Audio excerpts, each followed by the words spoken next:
학부모님들 가운데서도 이렇게 하면 아이들이 저절로 공부가 될 수밖에 없겠다 이렇게 생각이 드는 분 있는가 하면 제 입장에서는 저거 아닌데 싶은 그런 경우들이 있었어요. 실은 엄마 선생님들이 저희 학교에도 있고 제가 만나는 선생님들 가운데도 꽤 많으세요. 네. 그 엄마 선생님들한테는 어떤 이야기를 주로 해드리냐면 원칙 있는 육아를 해라. 그렇게 하면 오늘은 기분이 좋았다가 내일은 화가 났다가 이런 게 줄어든다. 그리고 좀 더 길게 보게 되니까 라고 조언을 해줘요. 너무 솔깃하실 것 같은데요? 네. 저한테는 이제 첫 번째 원칙이었어요. 근데 그 20분 동안에 뭘 하면 좋을까? 이게 또 막막하시잖아요. 예. 이런 것들 하면 좋을 것 같아요. 추천해 주실 게 있을까요? 일단 저학년은 다양하고 재미있게 접근을 해보시면 좋겠고 그게 초등학교까지의 우리가 해줄 수 있는 네. 최선인 것 같아요. 네.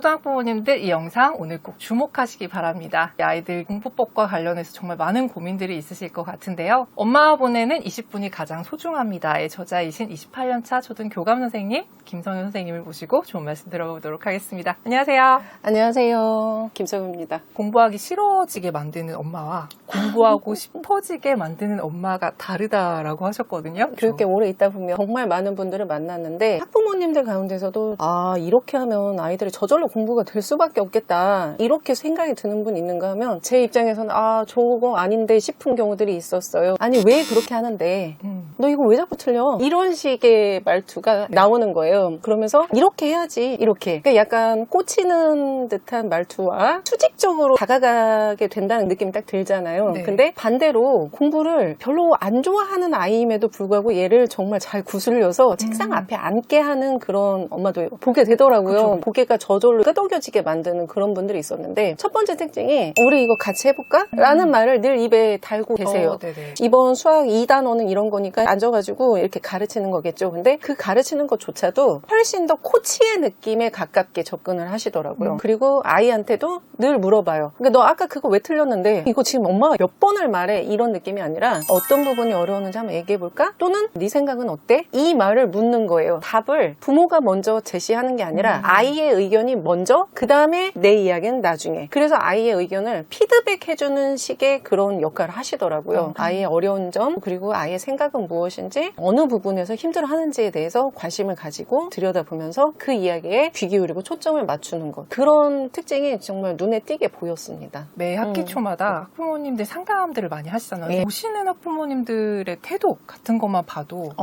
파악이 그때까지 많이 안 네. 되신 선생님이 이렇겠구나 저렇겠구나 이렇게 판단이 가능하실 것 같다는 생각이 들거든요. 저는 학부모님들이 상담을 할 때 되게 깊은 곳까지 이야기를 나누는 그런 선생님이었는데 정말 고민 많이 하시고 아이들을 잘 키워내시는 학부모님들은 태도? 네. 그냥 그게 달라요. 제가 느끼는 가장 큰 특징은 겸손하세요. 너무 겸손하게 귀 기울여 들어요. 제가 하는 말을 정말 바짝 기울여 들으면서 이런 느낌. 내가 우리 아이가 학교에서 지내는 그 모습은 잘 모릅니다. 일단 그 모른다는 부분을 인정을 하고 시작을 해요. 이야기를 할 때. 네. 그건 사실이거든요. 사실 그렇죠. 모르잖아요. 그렇죠. 근데 이거를 어떤 분은 저는 다 아는데요. 이렇게 가시는 분도 있어요. 반대로 선생님께 이야기해 주신다면 제가 정말 주의 깊게 듣고 그 부분을 아이랑 같이 이야기 나누면서 보완해 가겠습니다. 이런 식의 이야기를 주시는 분들이 있었어요. 근데 그 후자의 분들은 아이들이 정말 잘 크더라고요. 제자들이 다 30대라 그 아이들의 비포와 애프터를 알죠. 그렇죠. 근데 보면은 정말 잘 된 집들은 정말 부모가 되게 겸손하셨어요. 아이들의 태도나 그리고 네. 또 성취도랑도 연결이 되나요? 그것도 있어요. 공부를 정말 잘하는 아이들 같은 경우는 아이들도 지적 호기심이라든가 배우려고 하는 의지가 좀 달라요. 아주 잘하는 아이들일수록 오히려 더 낮은 자세로 배워요. 수업 시간에 잘난 척하면서 막 끼어들어가지고 선생님 그거 다 학원에서 배웠는데요. 이런 식의 말이 아니라 하나라도 더 궁금해하는 거죠. 더 듣고 싶어하고 선생님이 던져주는 질문이라든가 또는 과제라든가 그 과목에서 조금 더 심화해서 나갈 수 있는 그런 부분을 목말라 해요. 그래서 이 아이는 정말 잘 할 수밖에 없겠다 이런 생각이 저절로 들죠. 근데 이게 결국에는 아이들은 부모를 보면서 자라니까 그럴 수밖에 없을 것 같아요. 부모가 항상 아이들이랑 이야기 나눠주면서 그 궁금해하는 것들을 설명해주고 보듬어주고 야, 너 왜 그런 걸 물어보냐 이런 식이 아니라 그래 그런 게 궁금할 수도 있네. 우리 같이 한번 알아볼까. 지금 이것도 같이잖아요. 우리 함께 해볼까? 이런 식의 코멘트가 계속 주어지면서 이 아이를 태워져 가는 거죠. 넓고 깊게 자랄 수밖에 없죠. 근데 이 말씀을 들으니까 이게 궁금한 거예요. 이런 얘기를 많이 들으실 거 아니에요. 네. 그러면 나부터 바뀌어야지 우리 아이가 바뀌겠구나는 아시는데 네. 나는 성격상 저런 거 못해. 바깥지러워서 막 이러시는 분들 있잖아요. 연습해야죠. 그죠? 부모는 그냥 갑자기 되잖아요. 작정했으니까 내일부터 좋은 부모가 될 거야 이런 게 아니라 정말 좋은 부모가 되기 위해서 꾸준히 노력해 가면서 만들어지는 것 같거든요. 시작부터 잘하는 사람이 어디 있겠어요. 그렇죠. 교사도 마찬가지고 운동선수도 그렇고 다 마찬가지 아닐까요? 부모도 그런 관점에서 접근을 해주시면 좋을 것 같아요. 실수할 수도 있고 잘못할 수도 있고 엄마가 틀리게 생각할 수도 있고 아빠랑 의견이 부딪힐 수도 있겠다. 그렇지만 궁극적으로는 우리는 더 나은 걸 위해서 항상 이야기를 나누고 귀 기울여 듣는다. 이런 태도를 자꾸 보여주는 거죠. 원팀. 선생님이 좀 전에 갑자기 부모가 되는 거라고 말씀하셨는데 네. 네. 그러다 보니까 육아 철학, 교육 철학 이런 거를 생각보다 안 가지고 계신 분들을 많이 만나겠다고 네, 많이 들었어요. 봤어요. 이야기를 나누다 보면 아이를 내가 어떻게 키워야지 이런 갈등 상황에선 나는 그럼 어떻게 했어야 하는가 어떻게 해야지 어떻게 말해줘야 되지에 대한 것이 고민이 전혀 없었다는 느낌이 들었어요. 근데 저는 직업이 선생이고 그리고 교실에서도 좋은 선생이고 싶었지만 아이를 키울 때 제가 많은 학부모들을 만나는 중이었으니까 네네. 좋은 것들을 담고 싶었어요. 아, 나도 저런 부모가 돼야지 하는 그런 학부모님들도 많이 봤으니까. 그래서 근데 저 나름대로 공부를 많이 한 편이에요. 아이 임신했을 때 한 100권 정도를 읽었던 와. 것 같아요. 그냥 한국에 있는 책은 다 읽었던 것 같아요. 그래서 나름의 원칙 같은 걸 세웠어요. 큰 원칙. 그래서 나는 이 큰 원칙 안에서 아이를 키우겠다. 이렇게 마음을 먹었고 저희 아이들이 이제 다 컸는데도 지금도 집에서 똑같이 적용을 하거든요. 육아는 끝났지만 우리 집 안에서 통하는 일종의 약속 같은 거죠. 사실은 엄마 선생님들이 저희 학교에도 있고 제가 만나는 선생님들 가운데도 꽤 많으세요. 네. 그 엄마 선생님들한테는 어떤 이야기를 주로 해드리냐면 원칙 있는 육아를 해라. 그렇게 하면 오늘은 기분이 좋았다가 내일은 화가 났다가 이런 게 줄어든다. 그리고 좀 더 길게 보게 되니까 라고 조언을 해줘요. 너무 솔깃하실 것 같은데요? 네. 저한테는 이제 첫 번째 원칙이었어요. 예의 바르게 말하고 행동한다. 이 예의 바르게 말하고 행동한다는 건 사람들과의 관계를 맺는 그 기본이 돼준다라고 생각했어요. 그리고 이걸 잘못했을 때는 정말 따끔하게 혼냈어요. 안 된다. 두 번째 원칙은 행동에 책임지는 걸 가르쳤습니다. 학부모님들 면담하다 보면 이렇게 얘기를 하세요. 우리 아이가 그런 면이 있는지 전혀 몰랐습니다. 그래서 얘기를 해드리면 아, 진짜요? 선생님 제가 지금 너무 놀라서요. 이렇게 얘기를 하세요.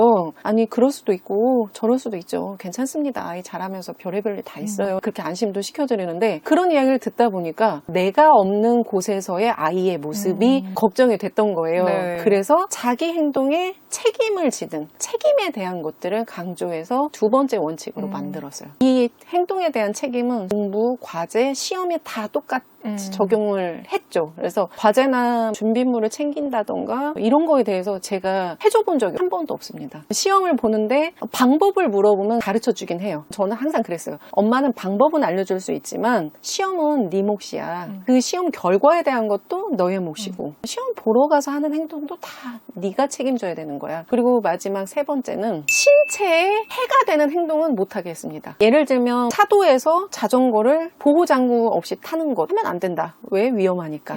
그런 행동 하면 안 돼. 위험한 장난을 친다던가 하는 것도 못하게 했죠. 밤 늦게까지 스마트폰을 본다던가 하는 것도 하면 안 되죠. 왜냐면 다음날 피곤하잖아요. 신체에 위해를 끼치는 거죠. 그런 행동은 못하게 했습니다. 대신 나머지는 자유롭게. 그 세 가지 원칙을 지킨다면 나머지는 너 하고 싶은 대로 해라. 이렇게 했어요. 그래서 저희 아이들은 되게 자유롭게 컸는데 대신에 책임을 같이 배웠죠. 근데 그 원칙이 많은 분이 없더라고요. 그럼 없이 어떻게 키우지? 없으니까 그때그때 결정을 하는 거예요. 일관성이 없죠. 그쵸. 그래서 어떤 날은 막 화가 나요. 그리고 어떤 날은 화난 거에 미안하기 때문에 다음은 또 그걸 봐줘요. 그러면 교육의 일관성이 사라지게 되면 아이들은 헷갈리죠. 어떤 것이 옳은지에 대한 명확한 방향이 사라지기 때문에. 근데 이거는 아이의 잘못이라기보다는 부모가 잘 이끌어줘야죠. 이 방향에 대해서도 이야기를 많이 나눠보고 코치처럼 같이 걸어가면서 이야기해줘야 된다고 봐요. 그럼 이제 공부 얘기로 넘어가도록 하겠습니다. 선생님이 책에서 20분의 힘에 대해서 강조를 하셨단 말이에요. 네. 아이들이 20분 공부해서 뭐 되겠어? 이렇게 생각하시는 네, 학부모님들도 네. 많으실 것 같은데 왜 20분을 강조해 주셨어요? 제가 교사들한테 선생님 애들이 수업 시작하면 집중 시간이 얼마나 돼요? 라고 물어보면 정말 많은 분들이 한 5분? 길면 한 10분이요? 이렇게 대답을 하세요. 실제로 20분에 대해서 이야기를 했지만 아이들 속으로 들어가 보면 집중해서 무언가를 꾸준히 진득하게 할 수 있는 아이들이 생각보다 적습니다. 그리고 비율이 점점 느는 것 같아요. 지금 아이들 특히나 영상 세대고 너무 재밌는 게 많잖아요. 그쵸. 그러니까 이런 아이들한테는 활자에 집중하는 힘 자체가 약해질 수밖에 없죠. 상대적으로. 네. 더 어려운 거죠. 20분은 저는 길게 잡았다고 생각합니다. 현실에 비하면. 이게 시작은 짧게 한 5분 정도로 시작하되 점점 늘려서 20분 정도는 집중할 수 있게 해주세요. 이런 차원으로 생각해 주시면 좋을 것 같아요. 근데 그 20분 동안에 뭘 하면 좋을까? 이게 또 막막하시잖아요. 예. 이런 것들 하면 좋을 것 같아요. 이거 추천해 주실 게 있을까요? 일단 저학년은 결국엔 습관과 적응이에요. 학교라는 네. 그 시스템에 적응하는 거죠. 때가 되면 아침에 일어나서 학교에 가고 40분 동안은 교실에 있어야 되고 쉬는 시간은 10분이야 라는 이 시스템에 적응하는 것. 네. 그리고 기본적인 학습 훈련을 해가는 습관을 잡아주는 것이 저학년의 가장 중요한 키워드예요. 이때 아이들한테 필요한 거는 그 중에 하나가 말하기 훈련. 이 말하기 훈련도 각 잡고 한다기보다는 하루에 한 10분, 20분이라도 아이랑 이야기 나누듯이 연습하듯이 해주는 거예요. 게임하듯이. 제가 주로 이야기하는 게 2단 말하기거든요. 논리적인 말하기. 네. 나는 이렇게 생각해. 왜냐하면 무엇 때문이야. 식의 말하기를 연습하는 거예요. 이거는 해주면 해줄수록 아이들이 굉장히 똑똑하게 말을 잘해요. 학교 와서. 이 안에 들어있는 기본적인 논리. A는 B라고 생각한다. 왜냐하면 무엇 때문이다. 라는 명제가 만들어지는 거거든요. 이것이 되지 않으면 3, 4학년, 중학년 때 자기 감정 표현이 서툴러요. 상대적으로 3, 4학년에서는 갈등이 시작되거든요. 본격적인 갈등, 친구 사이의 갈등, 또는 교사랑 안 맞을 수도 있죠. 학교랑 안 맞을 수도 있고 부모랑 안 맞을 수도 있어요. 갈등이 시작되는데 이 갈등을 어떤 아이는 화를 내면서 내뱉어 버리는 아이가 있고 어떤 아이는 조곤조곤 말로 하는 아이가 있어요. 당연히 조곤조곤 말로 할 수 있어야죠. 친구들도 이렇게 자기 표현과 감정 표현이 정확한 아이들의 의견은 듣거든요. 굉장히 중요하죠. 이것의 기본이 되는 게 바로 저학년 때 하는 2단 말하기. 너무 중요해서 6학년에서 제가 논술 가르칠 때 잘 안 되는 아이들은 이것부터 훈련을 시켜요. 아주 가볍게 오늘 있었던 일에 대해서 물어보고 너는 그럼 그 일에 대해서 어떻게 생각하니? 나는 이렇게 생각해. 왜냐하면 무엇 때문이지? 이걸 연습하는 거예요. 그러니까 이거를 20분 이렇게 한다기보다는 좀 더 자연스럽게 접근하셔도 결국에는 20분이 금방 훌쩍 가버리거든요. 아이들이랑 이야기 나누다 보면 네. 저는 집에서도 그렇게 가르쳤어요. 오늘 무슨 일 있었는데? 오늘 친구들이랑 별일 없었어? 어쩌고저쩌고 했대요. 그래 그럼 급식실에서 그런 일이 있었을 때 너는 어떻게 생각했니? 이렇게 물어봐요. 그러면 나는 이렇게 생각했어. 왜 그런지도 엄마한테 한번 얘기해봐. 그럼 나 이랬거든. 그래? 그럼 두 개 한번 붙여서 말해볼까? 그러면 나는 급식실에서 그 A가 이렇게 하는 거 보니까 나는 이렇더라고. 왜 그렇게 생각했냐면 이렇게 생각했으니까. 이 얘기를 하는 거죠. 근데 시간 보면 벌써 이런 얘기 하느라고 20분이 훌쩍 가 있어요. 이게 바로 20분 말하기 연습하는 거거든요. 네네. 이것만 잘 돼도 중학년 갔을 때 그 갈등 관계에서 밀리지 않아요. 내가 하고 싶은 얘기도 차분하게 할 수 있죠. 중학년에서는 다시 이야기 드리지만 갈등이 싹 터요. 그래서 감정을 표현하는 부분에 대해서 좀 챙겨주실 필요가 있을 것 같아요. 이것도 각 잡고 지금부터 20분 이렇게 시간을 잰다기보다는 자연스럽게 오늘 있었던 이야기 나누면서 1학년 때에서 조금 더 발전하는 거죠. 너 나한테 지금 이렇게 하자고 한 거 맞지? 이 정도로. 그 친구가 한 말을 그대로 한번 되짚어줘요. 그리고 근데 그렇게 안 하고 싶어. 또는 좀 아이가 수줍다면 미안하지만 나 그렇게 못할 것 같아. 왜냐하면 이렇기 때문이야. 그러니까 사실 저학년 말하기랑 비슷한데 앞부분에 친구 말을 한번 되짚는 식의 훈련이 붙는 거죠. 네. 이 3단계 말하기가 생각보다 효과적이에요. 그리고 이 시기에 사실 놓치시면 안 되는 게 읽기예요. 잘 읽는 아이들은요. 안구가 한 줄을 읽는데 여기서부터 여기까지 멈추지 않고 쭉 읽는 아이들이 있어요. 네. 근데 잘 못 읽는 아이들은 이게 멈춰요. 가정에서 그걸 한번 체크해 보시면 좋을 것 같아요. 안구가 중간중간에 멈춘다는 건 그 멈추면서 생각을 한다는 뜻이거든요. 이게 무슨 뜻인가를 이해하기 위해서 잠깐 멈추는 거예요. 근데 멈춘다는 것은 결국엔 유창 유창성이 떨어진다는 거예요. 네. 독해력은 유창성과 이해력의 곱이라는 읽기 단순 이론도 있거든요. 그렇다면 아이들이 멈춤 없이 유창하게 읽기 위해서 가정에서도 조금씩 지도를 해주실 필요가 있죠. 1, 2학년 읽기에서는 책을 읽어주고 이야기를 나누고 이 정도를 하신다면 중학년에서 읽기는 좀 전략적인 읽기를 해보실 필요가 있죠. 의문 단위로 읽는다면 단락별로 읽게 되거든요. 그러면 단락을 읽고 그것에 대해서 이야기를 나누는 식으로 지도를 해주시면 돼요. 이것도 한 페이지 전체를 읽고 이야기를 나누는 게 아니라 조금씩 끊어 읽는 거죠. 한 단락을 읽고 이야기 나누고 한 단락을 읽고 이야기 나누고 하는 식으로 의미 단위를 읽는 것에 익숙해지게 만들어주는 거죠. 아직 그 읽기가 충분히 잡히지 않았다라고 생각이 되신다면 읽기 질문들 활용해 보셔도 좋을 것 같아요. 보통만 종이에다가 읽기 카드를 만들었는데 이렇게 뒤집으면 질문이 나와요. 주인공은 왜 이런 행동을 했을까? 또 이거 딱 뒤집으면 앞으로 어떤 일이 벌어질까? 또 뒤집으면 읽은 이야기를 100자로 요약해 볼까? 이런 식의 질문들이 있어요. 20분이란 그 시간이 길지 않아요. 그래서 이 20분 동안 뭘 할지를 설명을 잠깐 해줘야 돼요. 학습 네. 목표 설명하듯이 엄마랑 오늘은 요 단락 한 개만 읽어보자 이렇게 말로 해주는 거예요. 엄마는 준비됐는데 너도 읽을 준비 됐니? 나 읽을 준비 됐어. 그래. 그럼 엄마랑 시작해볼까? 여기서부터 여기까지 읽고 어떤 이야기인지 엄마랑 읽기 카드로 질문 3개만 해보자. 둘이 같이 읽고 카드를 여기다 쌓아놓고 서로 뒤집어서 하나씩 질문을 주고받는 거죠. 보통은 엄마는 질문하고 아이는 대답하거든요. 그러면 이건 게임이 아니잖아요. 네네. 그래서 이것도 역할을 바꿔서 아이가 묻고 엄마가 답하는 식으로 가도 좋아요. 일부러 틀리게 말할 수도 네. 있죠. 그러면 아이는 아니야 엄마 그거 아니야. 사실은 주인공은 이래서 이렇게 한 거야. 그럼 얘는 벌써 이거에 대해서 질문에 대답을 한 거잖아요. 그렇죠. 이렇게 해서 게임하듯이 이거 너무 좋고 너무 쉬운 꿀팁인데 가정에서 꼭 해보셨으면 좋겠네요. 네. 고학년에서는 포인트가 논리적인 사고, 추상적인 사고가 가능해지는 시기, 발달 시기상. 그래서 이 시기의 아이들은 논리와 사고를 강조하는 시기의 수업도 가능하거든요. 가정에서도 한 걸음 더 나가서 논술도 같이 써보실 수가 있고 보고서나 신문 만들기 이런 것도 좋아요. 저는 저희 아이들이랑 집에서 가족 신문 만들기 이런 걸 했어요. 꼭지를 가족이 다 같이 나눠서 엄마는 문화면을 써, 아빠는 과학면을 써 나눠줘가지고 같이 가족 신문도 만들었어요. 신문 기사 자체가 6학원치 글쓰기이기 때문에 이 기사를 쓰는 훈련을 하는 건 그냥 은연중에 배는 거예요. 논리적인 글쓰기가. 네. 기사도 길게 쓸 필요도 없죠. 한 20분 정도로 시간을 생각하시면 결국엔 짧은 기사를 그 시간 완성을 하겠죠.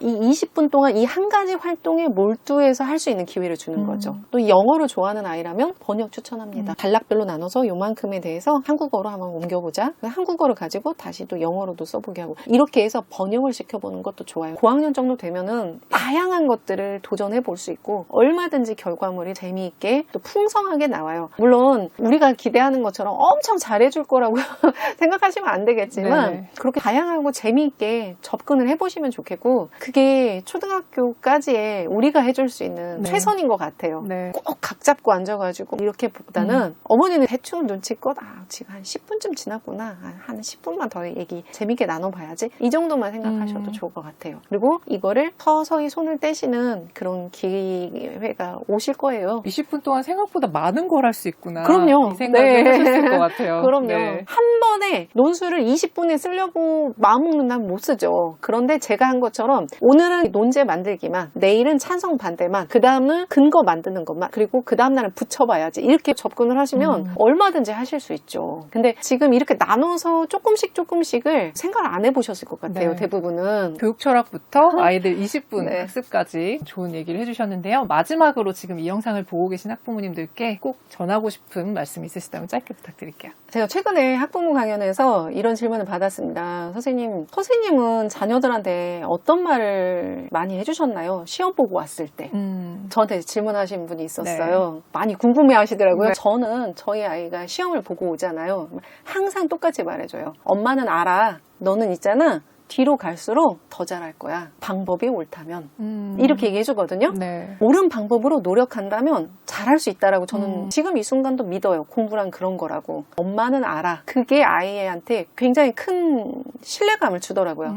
우리 엄마는 그렇게 아는구나. 우리 엄마가 그렇다면 그런 거지. 이런 느낌으로 딱 강하게 얘기를 하죠. 너는 있잖아. 뒤로 갈수록 더 잘할 거야. 그러니까 결국에 시험이란 게 그렇지 않아요? 초등학교 2학년 시험이 중요한가요? 고2 시험이 중요한가요? 당연히 고2 시험이 중요해요. 뒤로 갈수록 갈수록 잘할 거야 라는 말은 아이한테 희망을 남겨주거든요. 설사 지금 조금 못해도 나중에 잘할 수 있겠네 라는 희망을 줘요. 방법이 옳고 잘 노력하고 있다면 이런 단서를 붙여주는 거죠. 좋은 멘트니까 많이 써보시길 바랍니다. 네, 오늘 좋은 말씀 나눠주셔서 감사합니다. 수고하셨습니다. 감사합니다.